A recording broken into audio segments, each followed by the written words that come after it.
whatever ethnic group there might be. See, America is a different country.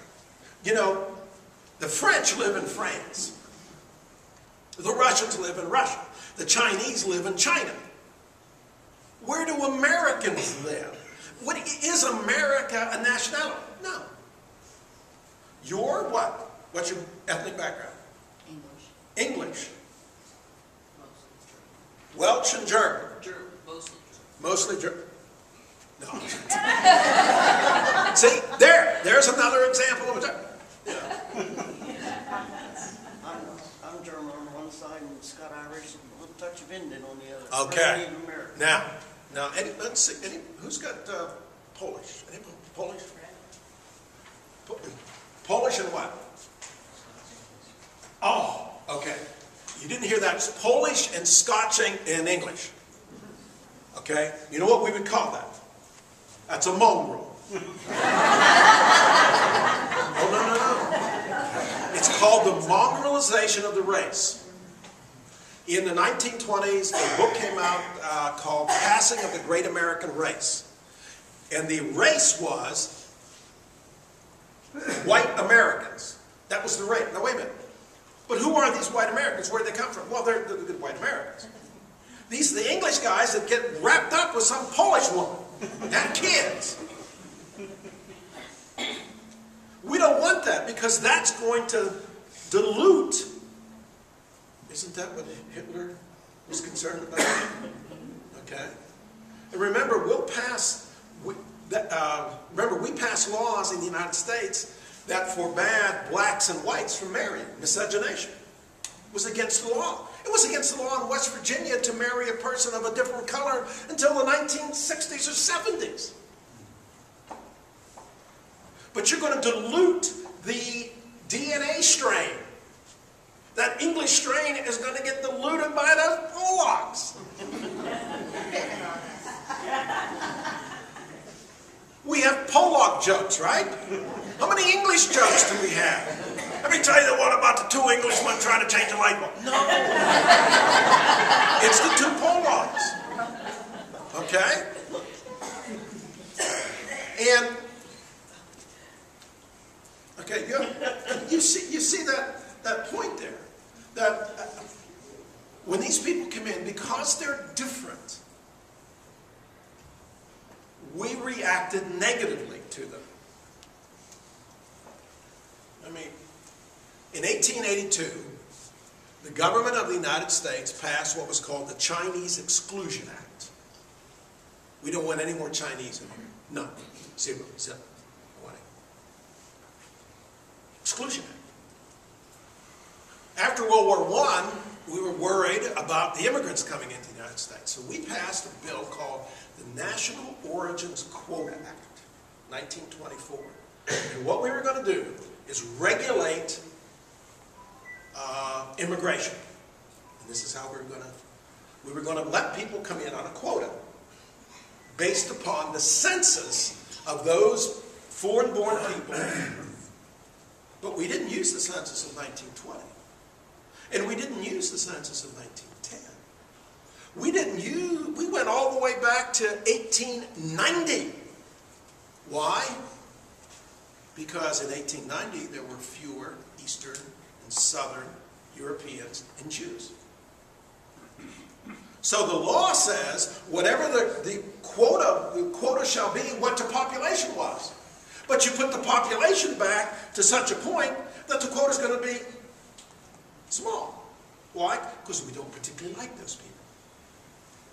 I remember reading a description of it was a hearing in the United States Senate. This guy was talking to this guy. He said, "Now you're Portuguese." He said, "You're like a colored person, right?" He said, "No, I'm Portuguese." He said, "Well, no, that's like colored, isn't it?" He said, "No, we're considered Caucasians." He said, "No, you can't be Caucasian. Look at the color of your skin. Yeah, it's not white." State of Hawaii is what number? 50. Why?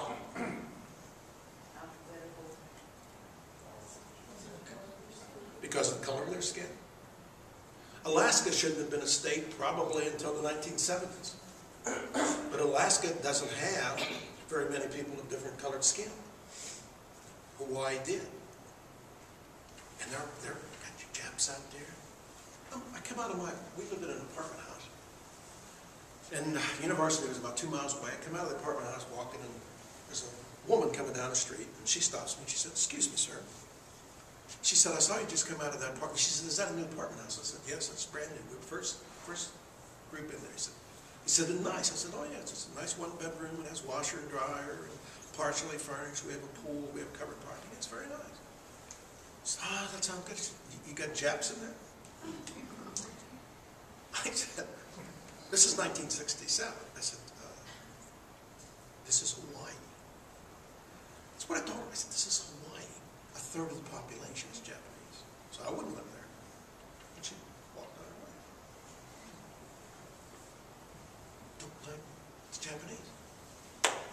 I was telling Fred, we were talking about some changes. One of the senators from Hawaii is a fellow by the name of Danny Inouye. Danny has been around since Hawaii's statehood in August of 1959. He was first in the Congress, and he was elected to the Senate in 1962. Was reelected last month. He will probably break Robert Byrd's record. Okay, but anyhow, he comes into the House of Representatives. Now, if you know anything about Danny Inouye has one arm. He lost the other arm in World War II as part of a highly decorated battalion that fought in places like Anzio, Beachhead, and a few other wonderful places. Okay. And the Speaker of the House of Representatives, we've had some dandy speakers in the House of Representatives. This guy was named Sam Rayburn. Okay? And he was from the state of Texas. So Danny Inouye goes up to him and he said, Mr. Speaker, I'd like to introduce myself. And Sam Rayburn said, "Boy, I know who you are. How many one-armed Japs do you think we have in this Congress?" Now wait a minute. You're in the United States. Okay?